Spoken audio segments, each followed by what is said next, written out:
The wind changed direction 3 hours ago.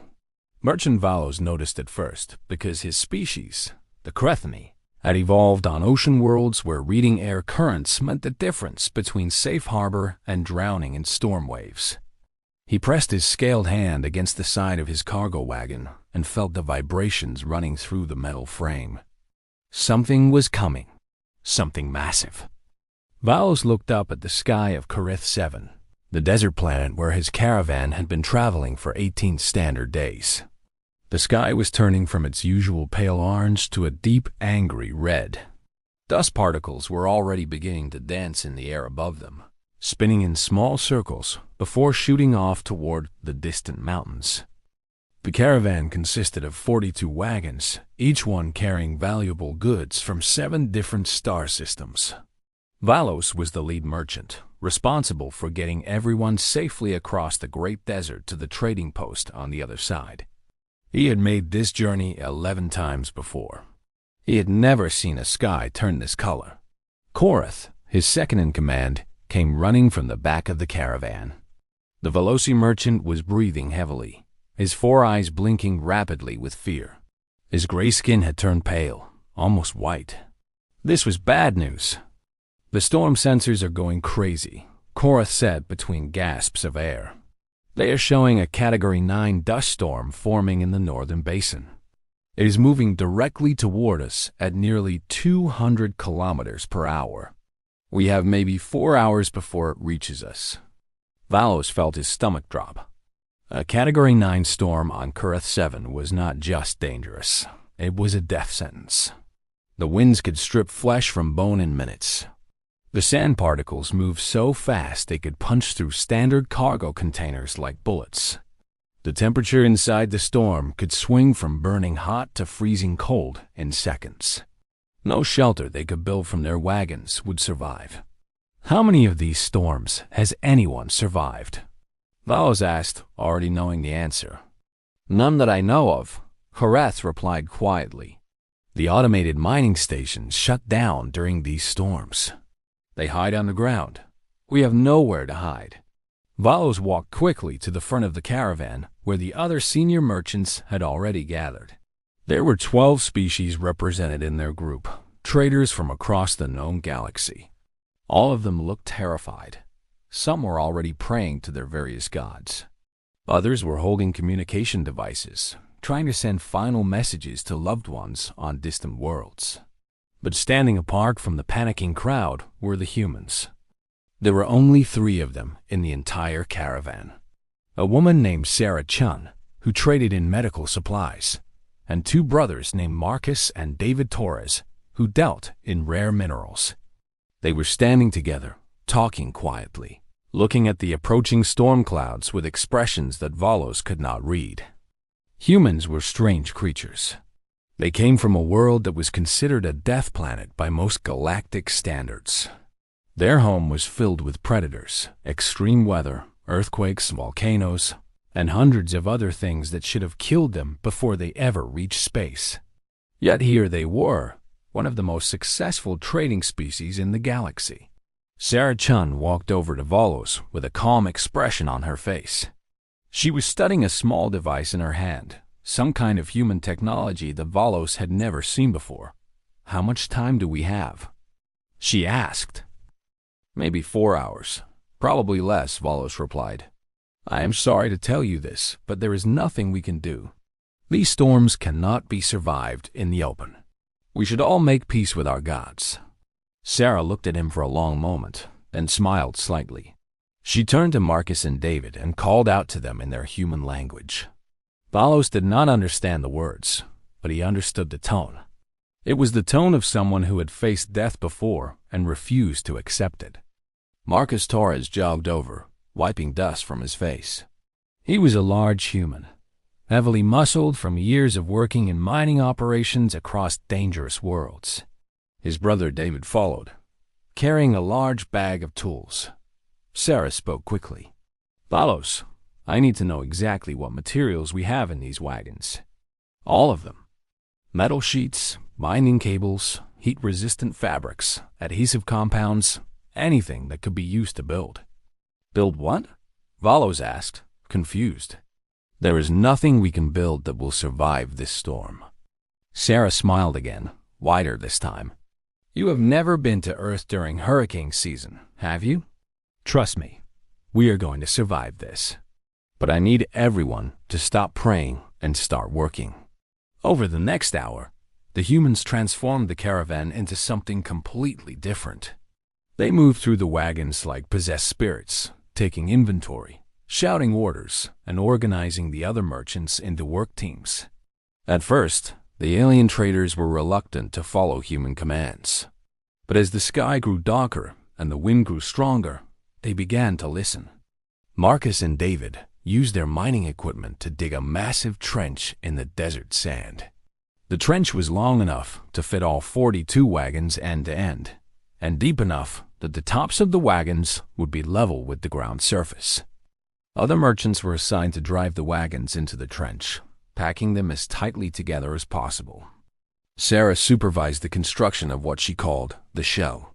Using metal cargo containers from 7 different wagons, the workers created a curved roof over the trench. The containers were welded together using emergency repair tools, then covered with multiple layers of heat-resistant fabric from a Crethony textile merchant.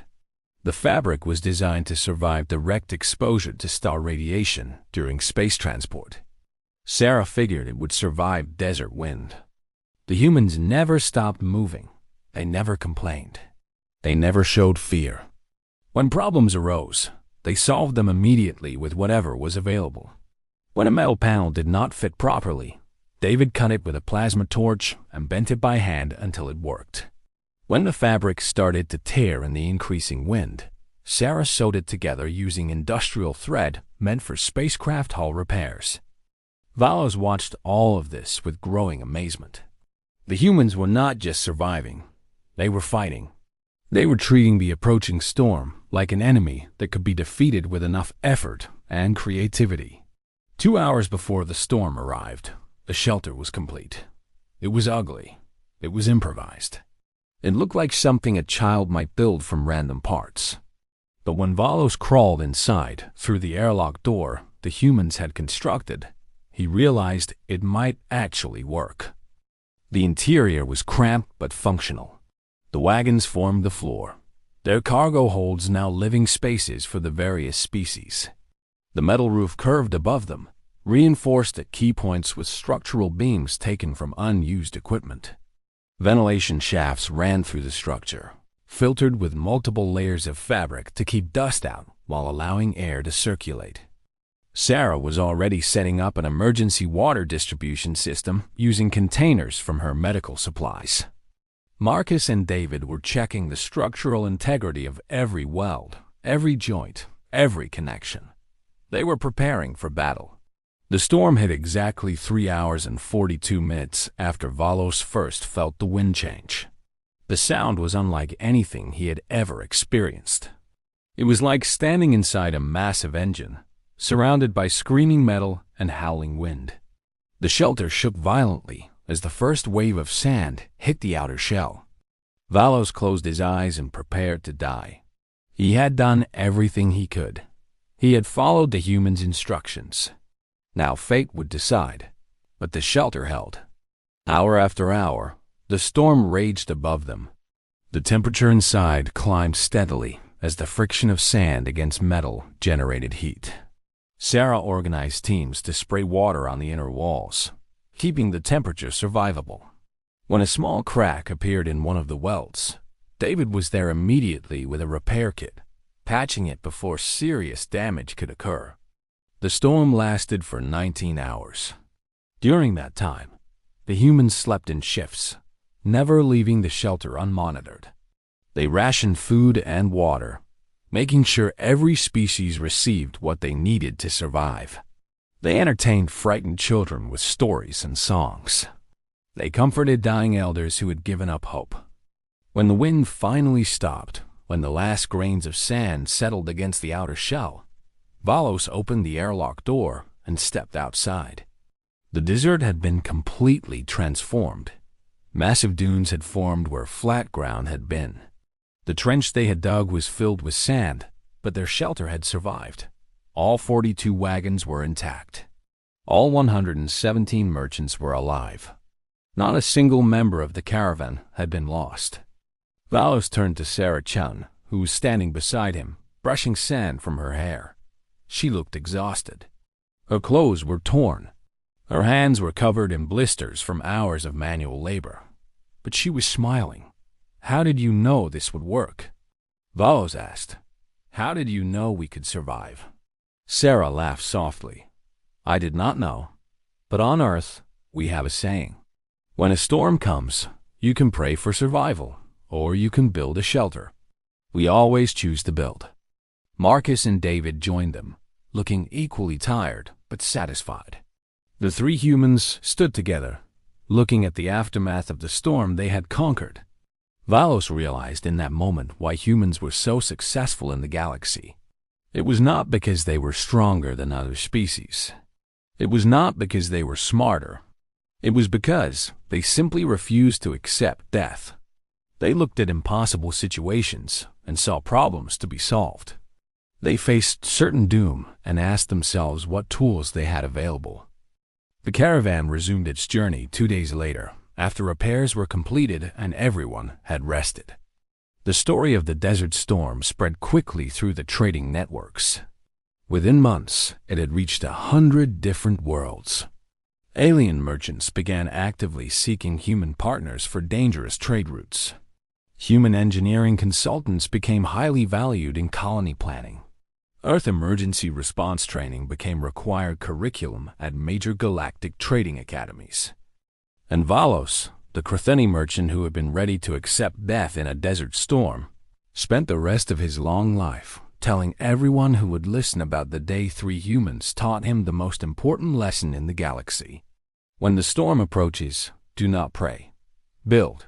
The desert of Caravan 7 had claimed thousands of lives over the centuries. Ancient alien civilizations had crossed its surface with fear and sacrifice, accepting losses as the price of passage. But on that day, for the first time in recorded history, a caravan had faced a Category 9 storm and every single member had survived. The humans had not just saved themselves. They had changed how an entire galaxy thought about survival. And somewhere, on a small blue planet spinning around an ordinary yellow star, billions of humans went about their daily lives, completely unaware that their species' stubborn refusal to accept the impossible had just written a new chapter in galactic history. The storm had come.